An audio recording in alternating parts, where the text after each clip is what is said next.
Called usury. Any interest rate is called usury. Usury is illegal. So in Christian nations, lending money for an interest rate was illegal. So because it was illegal for the Christians, who did the lending? The Jews.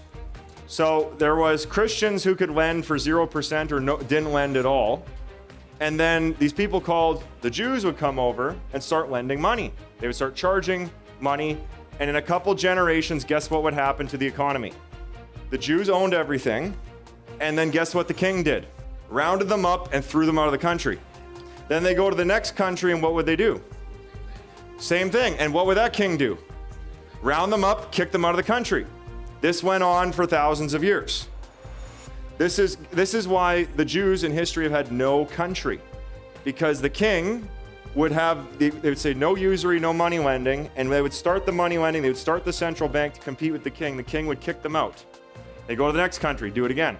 So this has happened over and over and over again because this quote right here from Napoleon, he would show the compound interest tables, and he said in a very short amount of time, compound interest would eat up every piece of property in France.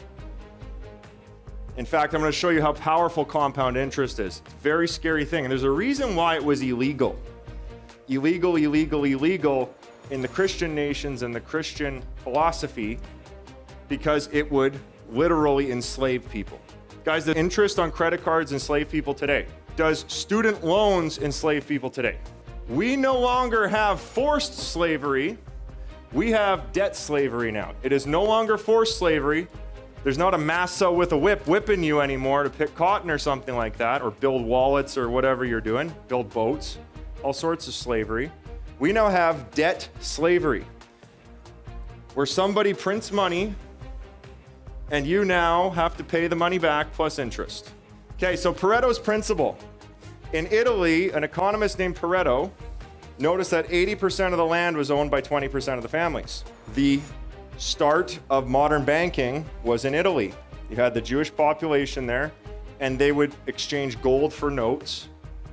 And in Italy, you had the Pareto principle, where 80% of the land was owned by 20% of the people. Who's heard of the 80-20 rule before? That's from Italy. And I want you to write this formula down. Time times compound interest equals power. And today, when you guys are investing in your game, we're going to be doing 30 years of investing over 3 days. So you got lots of time, and you have compounding numbers. So when you compound numbers over time, that becomes extremely powerful.